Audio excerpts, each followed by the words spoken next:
This is Martin Giles of the Guildford Dragon News, and this morning I'm with Councillor Bob Hughes to talk about the Guildford Borough Council investigation into the housing revenue account overspends and possible fraud. Good morning, Bob. Thank you for joining the Guildford Dragon. Morning, Martin.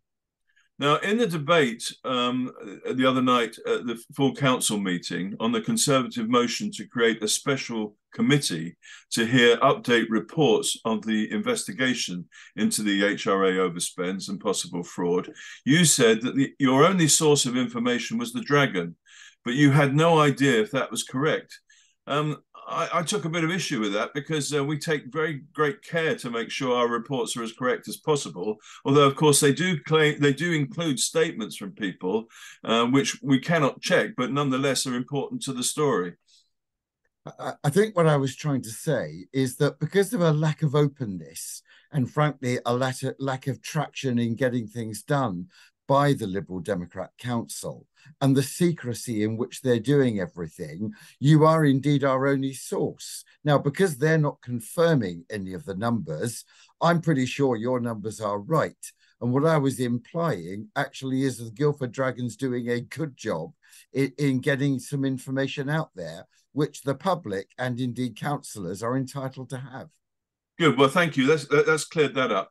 But so, what are you've expressed some of your concerns about the investigation, and your party leader has proposed this motion, which I think you seconded, to create this special council. Now that that motion's been lost, what are you going to do? Well, we're going to keep pressing for some information. I mean, at the last minute, they made a minor concession by putting the leader of the Labour group on the committee they're forming to look at all of this. And that's fine, that's good.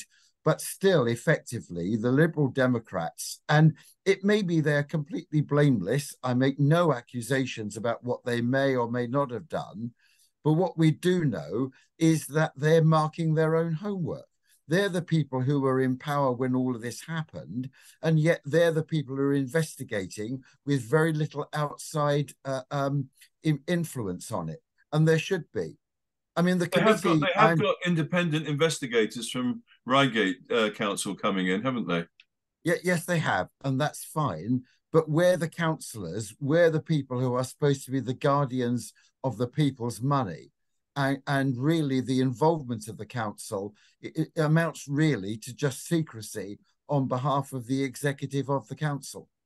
But it is tricky, isn't it? Because they don't want to, obviously, they don't want to compromise their investigation by revealing information that could do that.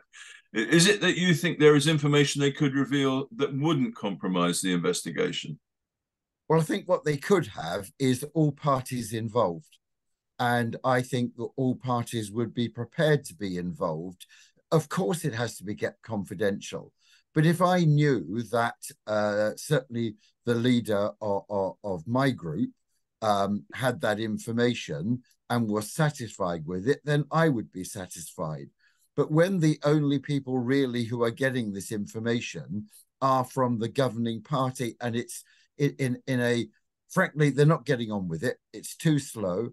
The independent advisor to the governance committee, who are meant to audit these things, says this is too slow and it should be multi-party. They should listen to him.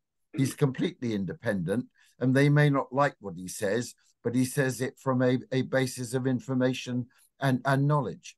Okay, now I have the advantage over most councillors, I guess, in that I've spoken to some of those involved, i.e., two of the contractors who had their contracts terminated. And of course, I've only, my sources are limited. So I'm not saying I've got the whole story, but their main beef, or at least one of their main beefs, seems to be that no one's come to ask them for their account of what happened. This is all part of the problem. Why has it taken 6 months at least before they set up a committee to look at it? Why is it that we need to spend 300 or 350,000 on a governance review when actually a competent payments clerk would be able to have not made those payments unless it is fraud. And I'm not, again, making accusations. We don't know. And the only information we do know, as I say, is the work you've been able to do. The contractors deny it. We don't know whether that's true or not. We now know the figure because you've told us, but we don't have any basic information from the council. Okay. Well, so what do you expect the next steps to be from your we'll party's keep harrying them. Yeah, we'll keep harrying them to make sure they come up with some information and also consult the leaders of the other parties. After all, we are the official opposition. We're the second largest party on the council. We should be involved. And I can just tell you, there's a big contrast between my experience in the county council and Guildford Council, where you've got a spirit of openness. If this sort of thing was happening at the county, the opposition would be involved. And yet the Liberal Democrats don't seem to want to do that. They preach openness, but actually they never practice it. Okay, now I just want to. You did mention that 6 months. I think, and that it's taken 6 months for the investigation to start. Yeah. What's the basis of that supposition, or not supposition, conclusion?